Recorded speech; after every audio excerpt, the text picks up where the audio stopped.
let's talk about the reset. I want to talk about the Great Reset because I saw that because look, I have a TD Ameritrade account. I've been investing like some of my stimulus money that I wound up getting, and I've had some money saved. I want to have a portfolio. I want to own a house. I want to own something. I want to one day have kids and a family, and it's something that you need to do is you need to make intelligent investments. We can both agree on that. Absolutely. And I saw the Great Reset, and I was like, oh shit, they're going to crash the stock market to get Trump out of office. That was my initial thought. Mm-hmm. That's not happening. Well, if he gets back in, they'll try like hell. But it's not going to happen. It's not going to happen right. leading up to this election. It's too late in the game to do that. I doubt that that's going to happen. Right. And then I saw another thing with like Klaus Schwab and a whole bunch of these other guys where they talked for like an hour or so. And they said, if we don't accomplish whatever we want to accomplish, at least doing a little bit will be okay. So it almost seems like as though they have an agenda and they have a goal, but they're not going to achieve this right away. It seems like whatever they want to do seems like it's probably going to be more of a slow rollout over the next 10 or 20 years.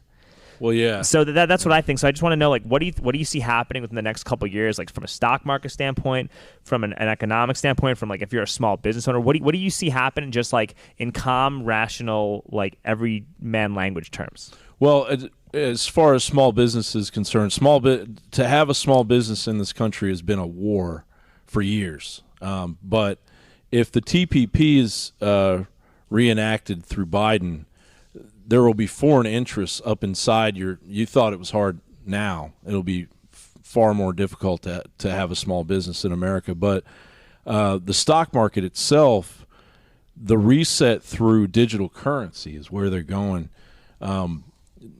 The more, they've been talking about that for years, but it's really accelerated, especially in Europe.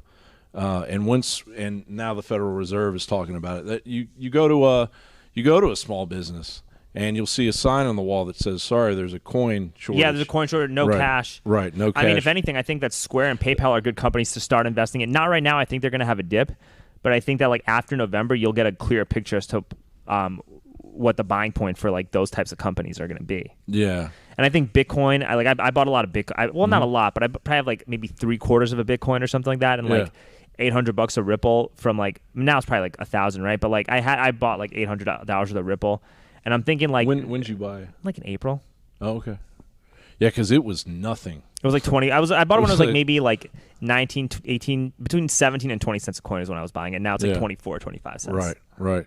And Bitcoin, is kind of the last battle really in the whole digital currency war. But there will be a reset if we continue to allow the globalists, the United Nations, to advance towards UN Agenda 2030. Okay. Because that's what they want. Right, but what is the reset going to consist? Like, what is that going to consist of?